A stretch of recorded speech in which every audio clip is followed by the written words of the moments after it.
All right, students, welcome to the second part of this lesson, our environment. And in yesterday's video, we talked about the food chain, and now we had a nice small story built around how the flower was eaten by the caterpillar, and then the frog came along and ate the caterpillar. Then the snake came along and ate the frog, and then the snake was eaten by the owl. That was the food chain that we observed. So today, and then afterwards, we also saw the biosphere, a recap of your sixth standard lesson, the domains of Earth. So now, one very important part of this lesson is the ecosystem. You need to understand how the ecosystem works and functions. So let us understand what this ecosystem means, and then we will go ahead and do an art integrated activity about our ecosystem. Very beautiful things you can do along with all these ideas in your head. So an ecosystem is a self-contained unit of living things.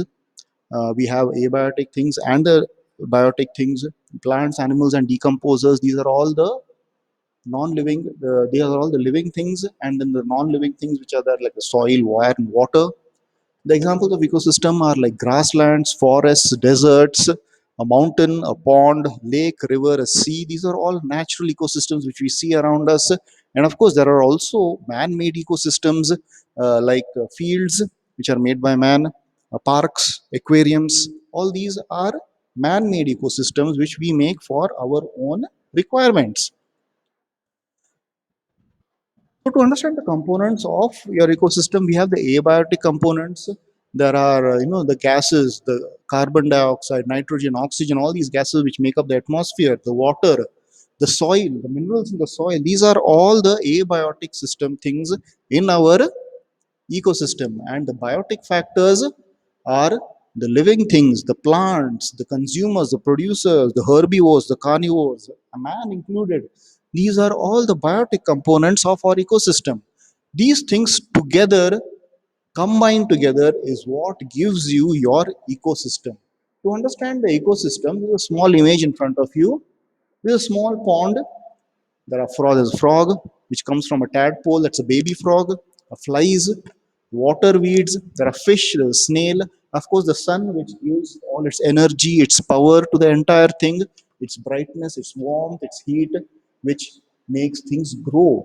You cannot imagine a field, a green field growing without sunlight.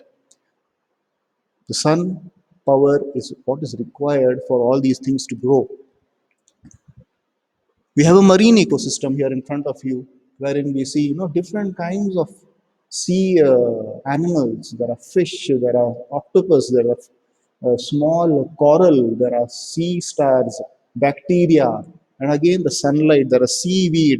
All these things grow, and this is what is called as a marine ecosystem. To understand this word ecosystem more clearly and more easily, break it into two: eco and system. Eco means our ecology, our environment, everything around us, and system means a step by step, a systematic arrangement of things. That is a system. So when there is a systematic arrangement of things in the environment so that everything works and functions very smoothly, it is called as a ecosystem. I don't know how many of you have seen a watch, but if you have seen the watch, there may be a wall clock at your home. You can see the wall clock and you see how the second hand keeps on moving continuously. And after it finishes one complete round, only then the minute hand moves one little bit. And then after the minute hand completes one complete round, only then the or hand will move to the next level. So this works like a small machinery behind the clock, is what makes this entire system of the clock to work in that particular programmed function. So since it is arranged in that particular order, that is why the clock functions in that particular way. That is the system of the clock. The same way, the system over here, what is there in front of you in your screens, is called as an ecosystem. Now suppose in this photo that you see in front of you, supposing I remove the frog from this lake, what is going to happen? Can you imagine? The frog eats the mosquitoes, it eats the small insects. If the frog is not there in this lake, the mosquitoes are going to grow all over the lake. There is nobody to stop them. The lake is soon to be covered full of mosquitoes, and once it is completely covered, the oxygen will stop getting into the water. If the oxygen stops getting into the water, the fish are not able to breathe. They will not get their oxygen. They also need oxygen to breathe, right? And if the fish start dying, then there is going to be uncontrollable growth of all these small, small insects which is there in the water. And once that happens, there is no other living organism which will be able to grow comfortably in this water. This ecosystem gets destroyed, and this ecosystem is destroyed only because I removed the frog from that. I disturbed that ecosystem, which ultimately caused its destruction. And here is where the role of man comes in. We always cause destruction. We try to disturb things so that it makes us easier for us to live in over there. So, what you are going to do as the next part of your activity is you will be creating a similar ecosystem on a small chart paper or an A4 size paper. You can create your own system. You can create your own story around this system. You can have your own characters inside this ecosystem. It can be a jungle ecosystem, it could be a forest, it could be a mountain or a desert.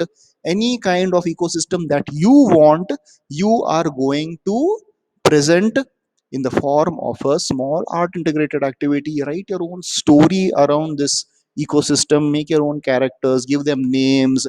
All these things you can do so that you can have fun while learning about the ecosystem.